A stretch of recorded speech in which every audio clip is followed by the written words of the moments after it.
Anderson. I'm the board chair of the trustees of this great institution.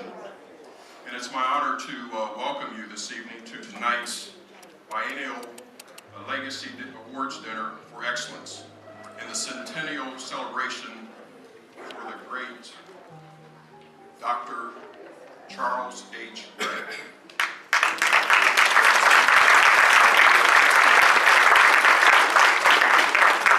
As you see on your program, our theme this evening is A Man for Our Time, the Quiet Warrior.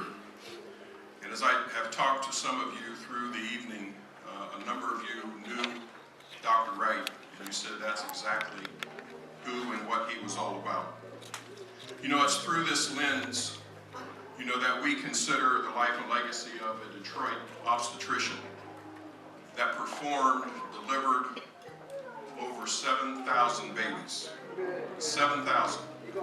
And he was truly a visionary who, in partnership with a racially integrated group of 33 community members, established the International Afro-American Museum in 1965.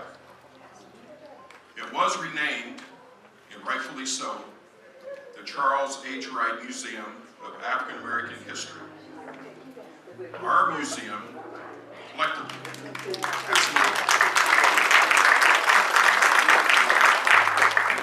I'd like to say on behalf of the board and the museum family, we'd like to say thank you to the Friends Committee. There's a lot of people for your time, for the resource, for the love and the passion that comes from the heart of what you've done over the years in celebrating Dr. Wright in this museum. If you haven't had a chance to review the program, you'll see that there's going to be a lot of opportunity for us to learn, for us to celebrate, but also to be inspired with this great man and his legacy. We thank you for being here this evening, and I'll turn it over to George. Thank you. I'm George Hamilton. I'm a member of the Board of Trustees, but also serving as interim COO. And let me just say I am really honored to be here this evening as we celebrate this great man. And I'm also humbled for the opportunity I've been given to serve the Wright in some small way. Something my grandmother taught me a long time ago is one, if given the opportunity to speak, don't pass on it, so thank you. The second thing she taught me is that if someone before you has already covered the ground, don't feel like you have to try and one-up them. So I will just say great remarks, Eric. I think you hit all the key points. And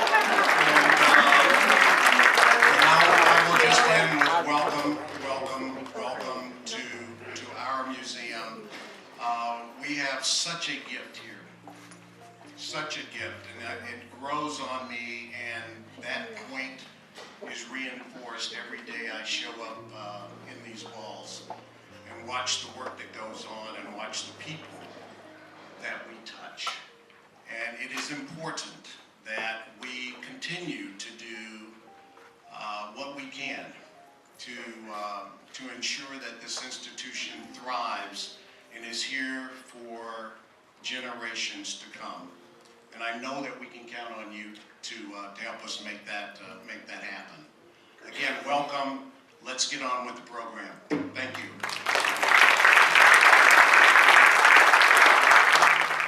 Welcome, everyone. Once again, welcome, everyone. My name is Rosemary Burgess, and I'm the chairperson of the Friends of the Charles H. Wright Museum.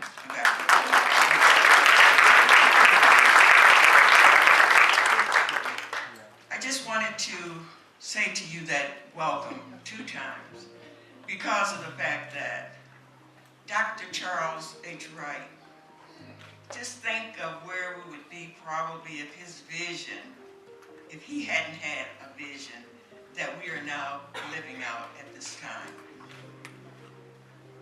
One of the things when I became a member of the Friends group, and I met all these dedicated people who were just so into the vision that Dr. Charles Wright had set in place and how determined they were to make sure that that vision lasted.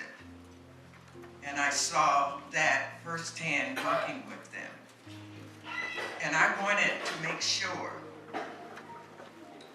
that I asked them to stand at this time, those members of the Charles H. Wright, the Friends of the Charles H. Wright Museum. I would like for you all to stand.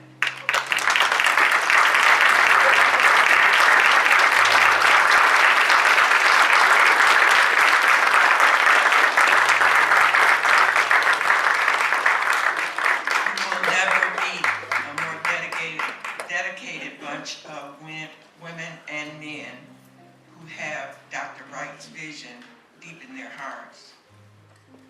One of the things that I did when I became a member, one of my friends was a member, and she started telling me about Dr. Wright. I was raised in River Rouge. I didn't know anything about Dr. Wright, really. And she told me about him, and when we both started teaching in the E-Course public school system, she started giving me all the things that I needed to know about him, because she was from Alabama State. And so when she brought me in as a part of the group, I was just really so happy to be a new member, as well as to know about someone who was just a few miles away and I wasn't even aware of it. And I'm just hoping that we can take that from me in terms of making sure that our children and family members don't have that negative that I had, whereby I didn't know of a great man right within our midst. So I would just like to, at this time, to just say that I'm going to give you the welcome, and I'm going to say that word once more. Welcome, everyone. And I would like to, at this time, introduce Judge Ford, and she's going to come before us. And she was a member when I came on board, so she's been here for a long time. And Judge, I heard a lot of people say she's a tough judge to go in front of. So, but the thing that I want to introduce her is that she is the chairperson of this, of the committee for the dinner that we're doing today, and she did a wonderful job, and I just want you to just give her a round of applause. In order to fund the program and to raise donations for the museum, we had sponsors. We had a sponsorship plaque.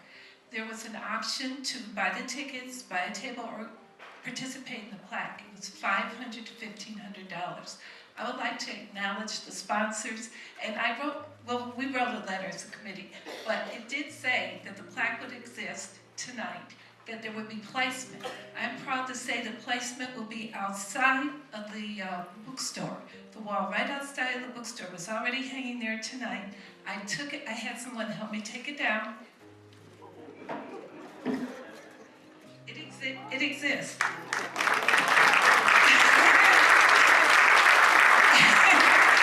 My father redefined history, and I am proud to be part of his legacy.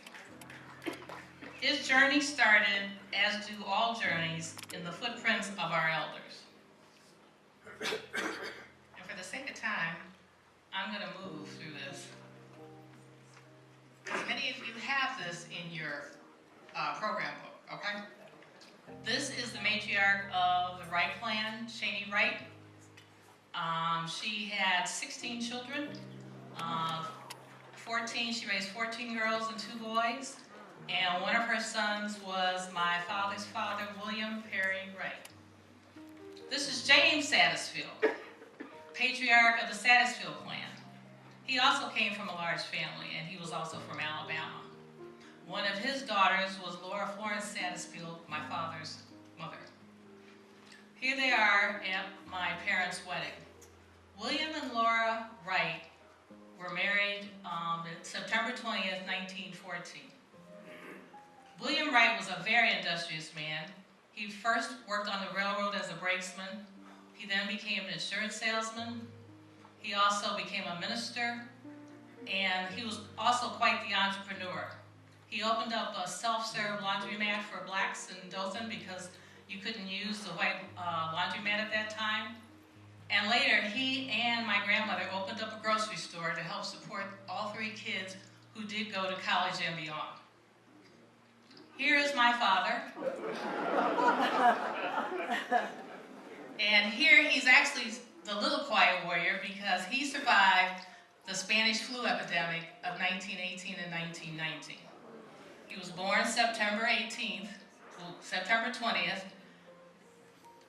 1918. Here you have my father and his aunt as children, and you have my father, and my aunt, his sister, as adults. Now what's fascinating about this is both of these pictures are in Dothan, but they're almost 70 years apart. And here is their youngest brother, Robert Wright. My father attended Alabama State, where he met Robert Shannon, became a Q,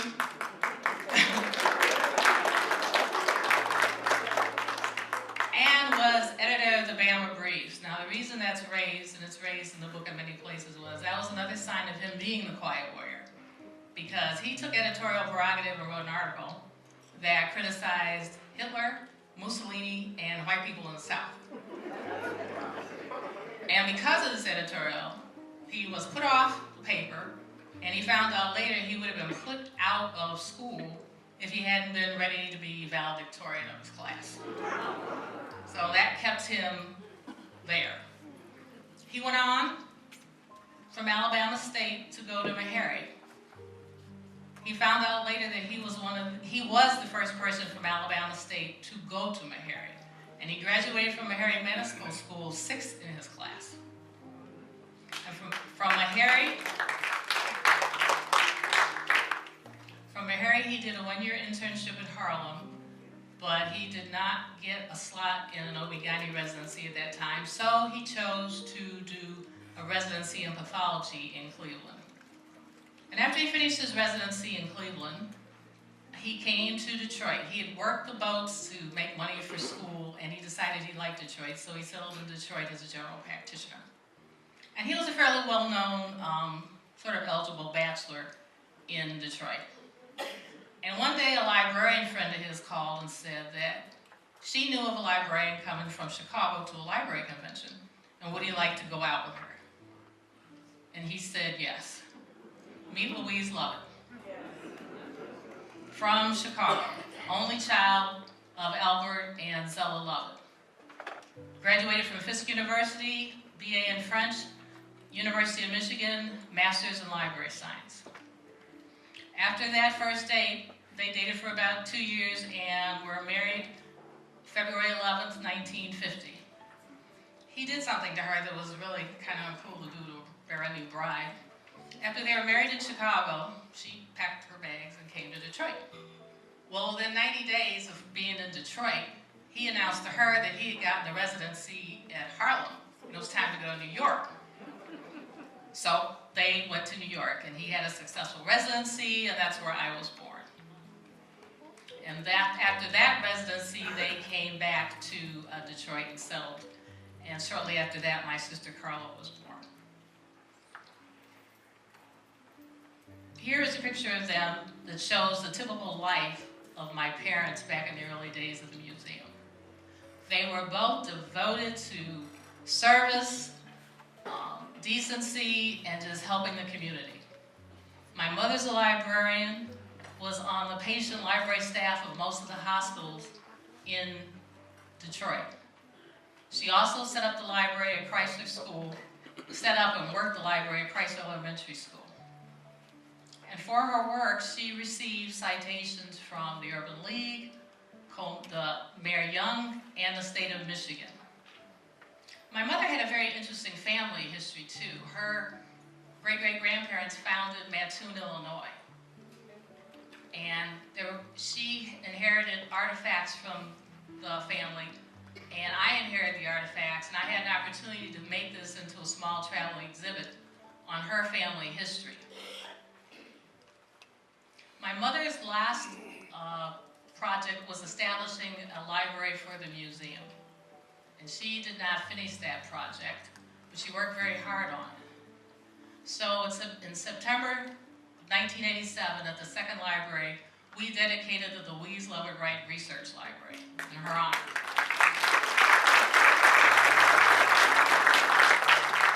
Now here we are as a young family in Detroit, and getting back on the timeline of the Quiet Warrior.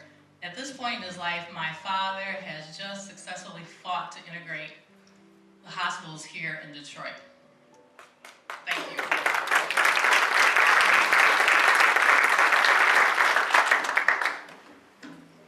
Good evening, everyone. Good evening. I'm very proud to be at this mic. I've never seen one that I didn't like. The thing that I'm most proud of is that we sort of had a mentoring program. And in that mentoring program, we tried to always line up the brothers so that as one generation passed off, another one passed on, each one can pick up the ladder and carry the group further. So Dr. Wright was an instrument in our fraternity. We were very proud of him. We honor him today, and we wish to say that I just can't say it enough, that he was a man who, of multi-talents. He, as his daughter so eloquently spoke of just before me, Brother Hamilton, I understand how you feel, because some of the things have already been said. I wanted to say, so I've kind of deviated a little bit, and I just would like to also indicate that a lot of our brothers played major parts in terms of building of the museum. And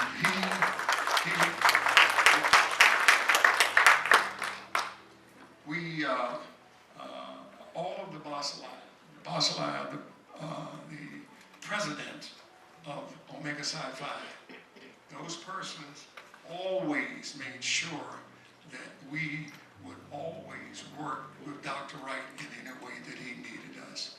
And he was a leader. We were proud of him, and I thank you for the opportunity to have him.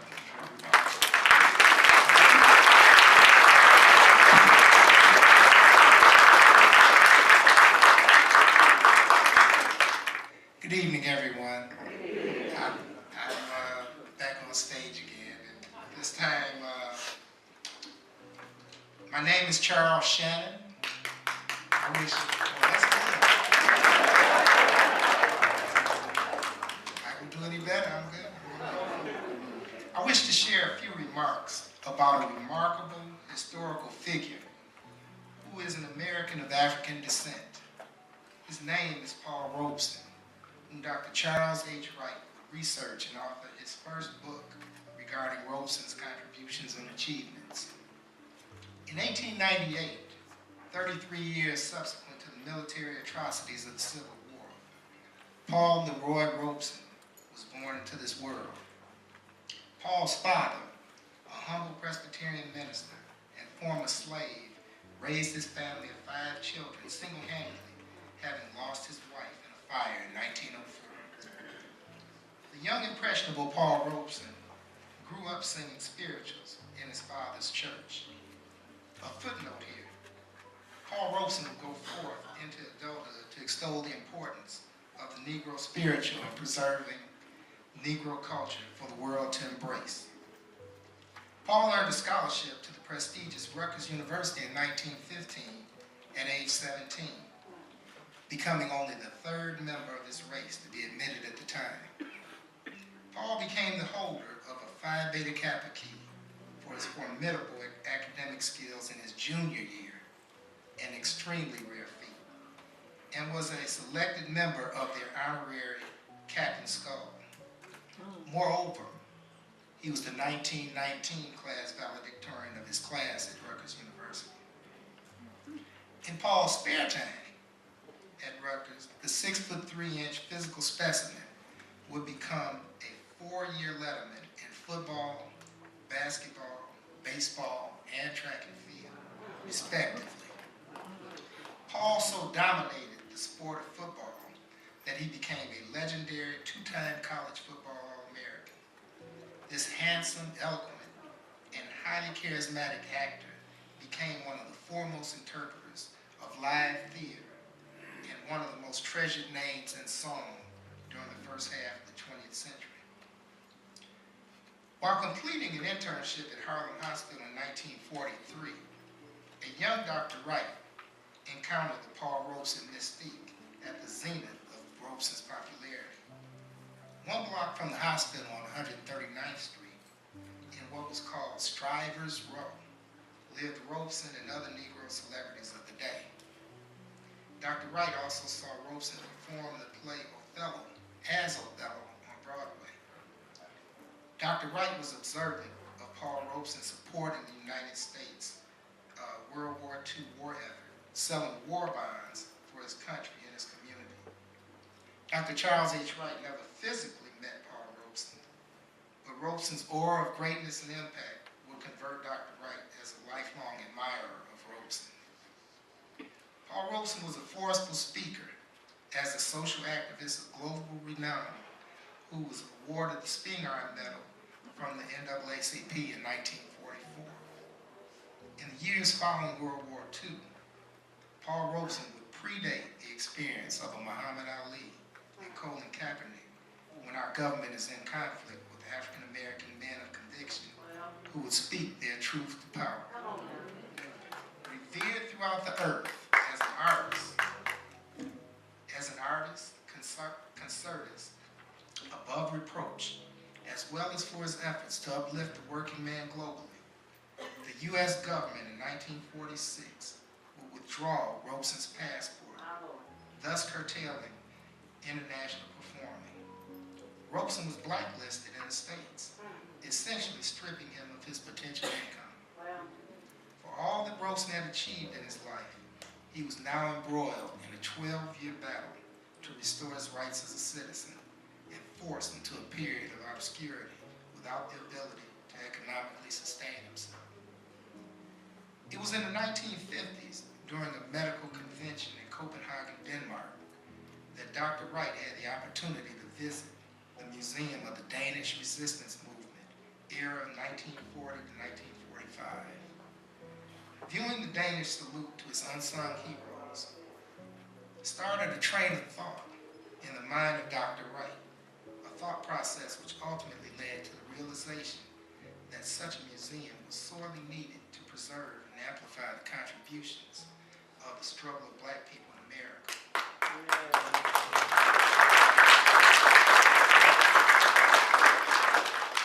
In the 1960s, black Americans confronted and challenged a society which had for over 300 years systematically reduced large numbers of human beings to little better than property.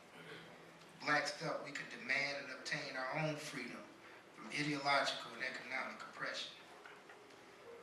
Dr. Charles Wright's vision and unwavering commitment would ultimately attract thousands of volunteers, and he would implement his concept for a Museum of African American History. It is why we are here this evening.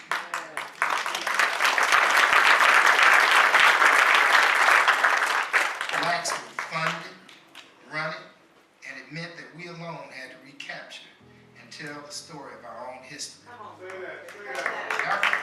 Dr. Wright is a man who led by example. An African American museum for Dr. Wright would not be complete without the world knowing of Paul Robeson's unbelievable achievements. This is a gentleman and scholar who possessed an Ivy League law degree from Columbia University in 1923. This degree would position other classmates to become congressmen, senators, and run for the presidency. Paul Robeson, whose artistic performances touched the world in the 1930s and 40s, but now was little more than a footnote to his own people, needed his story to be told. Dr. Wright wrote a book about the now reclusive Robeson entitled Robeson, Labor's Forgotten Champion in 1975. This was Wright's first book and the first book of Robeson since Robeson's wife's biography of him in the late 1920s. It was a reminder that blacks must write their own histories.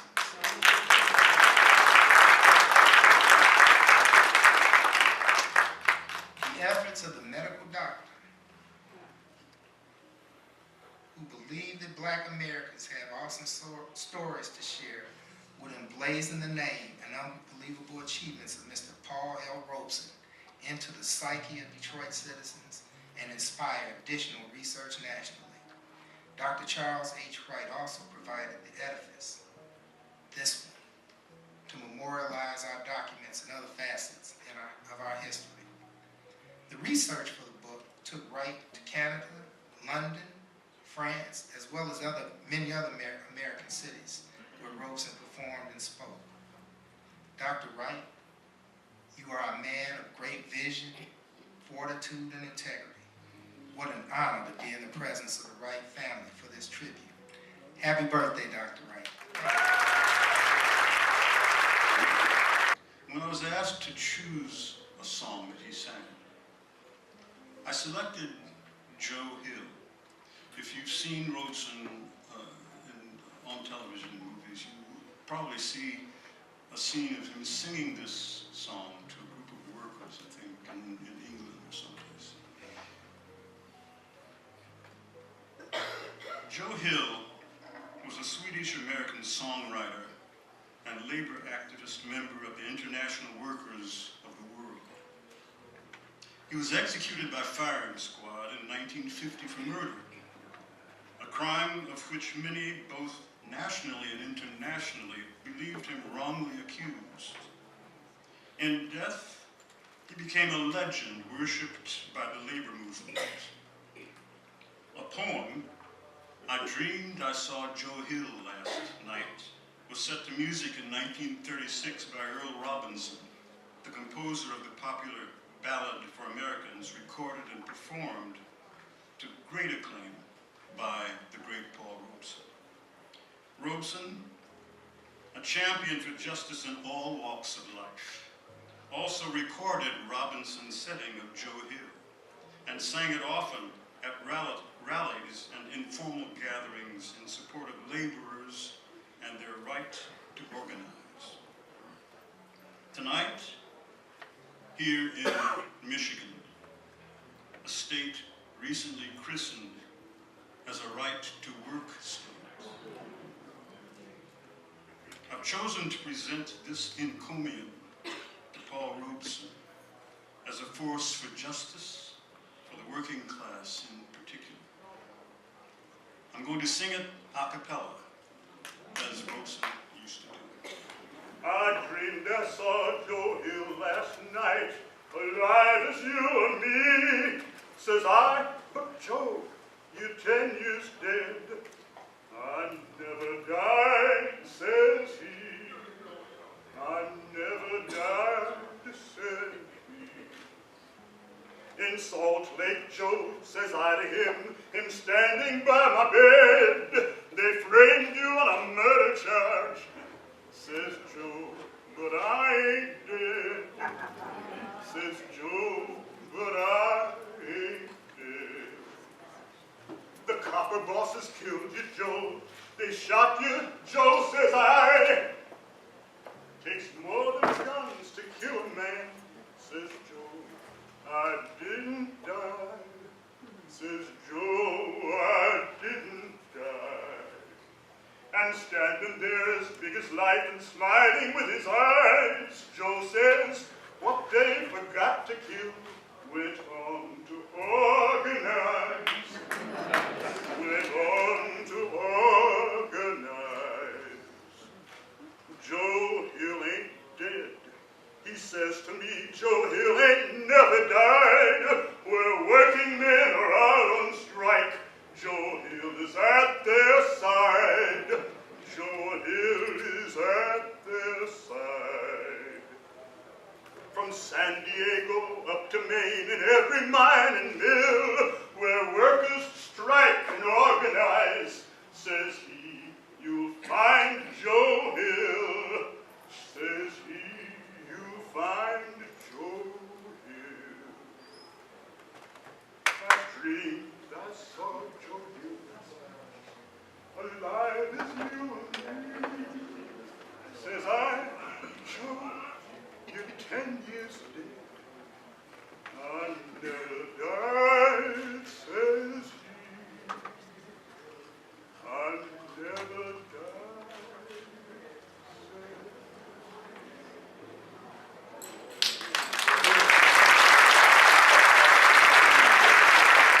Good evening.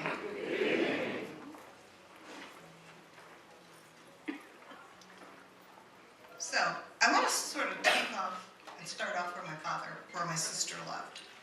As she stated, and she ended it with my parents returning to Detroit and my father being specialized in OBGYN. So, they did go back to their home in 1549 West Grand Boulevard, but very soon he found that that was not going to be adequate, both because he was a specialist and he had patients just coming out of nowhere. For him to be boarded in 1955 by the American College of Surgeons and the American College of OBGYN was significant for the city of Detroit. There were a lot of African American women, foreign women, all kinds of women who needed his care. And you did not find many black physicians with this qualification in the specialty in any hospital facility. He had problems, but he had help. He got a letter of recommendation from a Jewish doctor, very well respected, at Harlem Hospital. That opened doors wide open. And soon after he returned, he was on staff at, I believe it was Grace Harper, and what was formerly known as Women's Hospital, which was the burgeoning OBGYN specialty hospital within a year. So that being said, he had a second daughter that was born soon after and had this huge practice in no space. So what he did was said that he had to find good property. The fact that he found 50 Westminster was good on so many levels. First of all, you can see it's a huge building. It had room for his office, which was right there. And as you see, he had a shingle.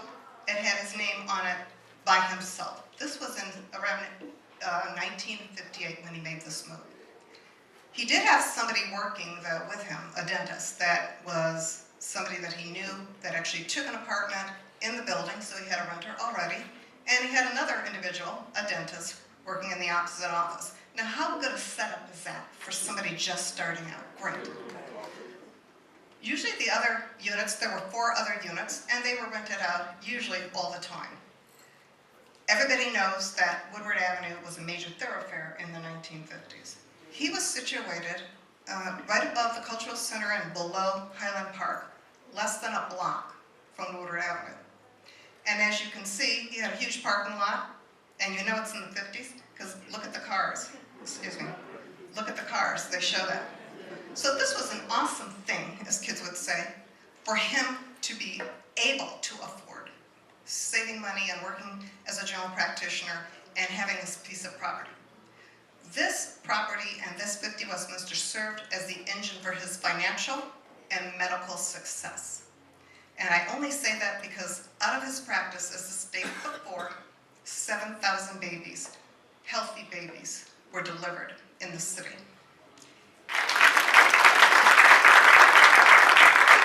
Good evening.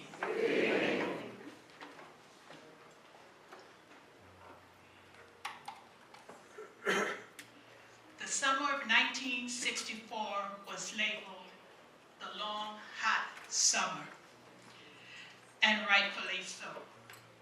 Civil rights workers were dispatched over the South, Louisiana, Mississippi, and Alabama.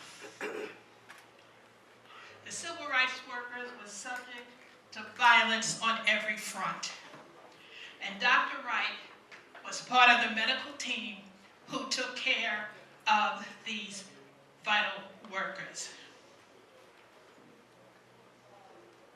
There were many that were injured. There were many that were jailed. And he visited those in the community and those that were in jail.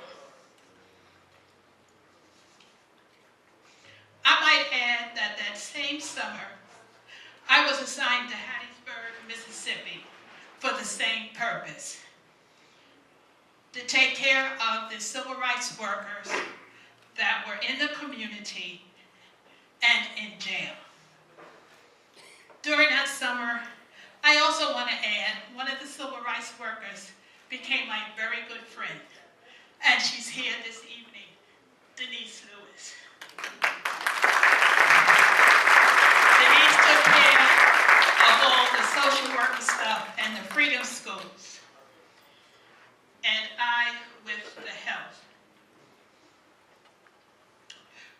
Dr. King saw the work that had been done by the medical teams in 1964 across the South, and he asked for medical volunteers to come to Selma because he expected violence, and violence there was. Yes, Bloody Sunday. I arrived in Selma before Dr. Wright, and we had set up a first aid station in the basement of Brown's Chapel. This is a picture I took of him there talking to another volunteer nurse. We set up the first aid station and giving out Gelucel and other things to all of Dr. Wright and his lieutenants, and I remember hearing a familiar voice. And I turned around, and all I can say was, "Uncle Charles." I had no idea he was coming, but he listened to the call, and he came. I did not see him very much after that because we all were given different assignments. Some were assigned to go across the Edmund Pettus Bridge. In the event the march was successful, there would be health care on the other side, because we have been informed, do not bring any black civil rights workers to the hospital for any kind of care. Then they said, as a matter of fact, don't be black and don't bring any white, because there were many white people who were there for the march as well. So I wasn't sure where he was assigned. I'm not quite sure if he was part of the team that took care of John Lewis, because he was beaten unconscious. But it's because of the medical team and the doctors that were there that he was able to be flown out to Boston for care. And you see how he's doing today.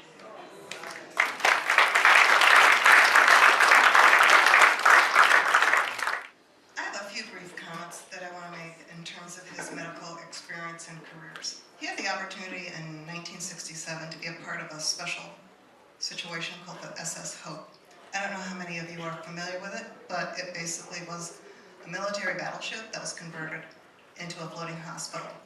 And it usually went and provided internet care around the world. It had been based in parts of Africa and parts of the Asian Sea.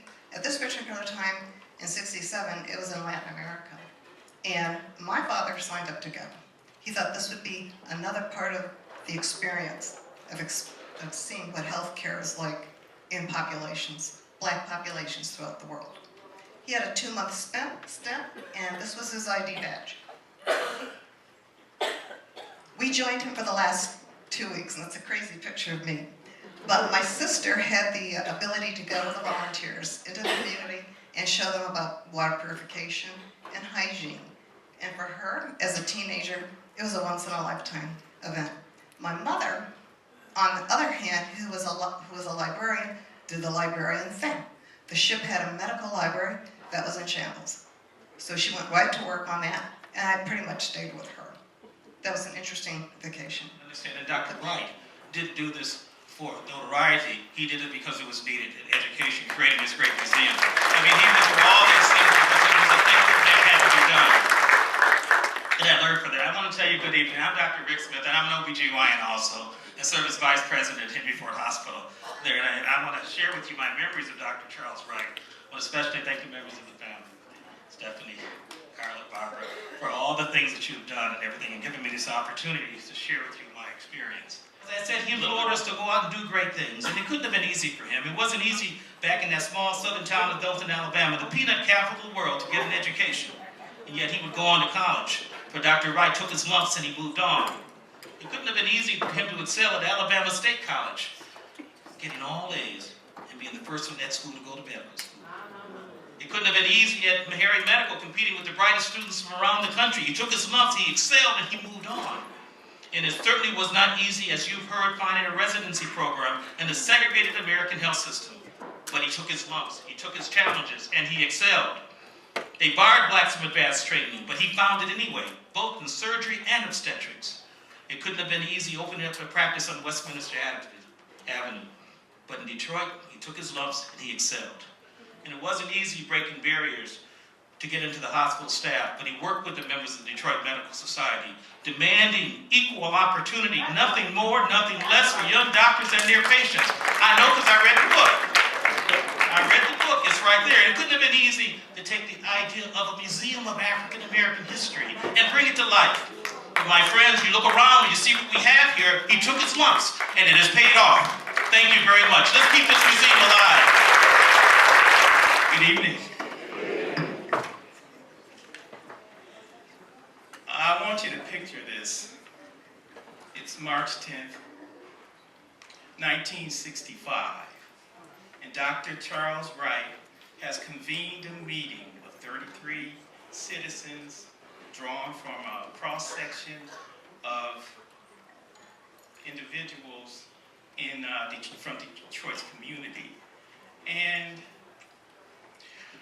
as you saw earlier with Dr. Wright down in Selma, Alabama, helping out, providing medical care to those who might have been beaten by police and bitten by dogs and attacked down there during the march in Selma. Picture that, and then picture that this meeting is supposed to take place at the same time, and that's how his thinking was. He rushed back here to Detroit from Selma to hold this meeting, rushed into the room and founded what is today this Charles H. Wright Museum of African American History.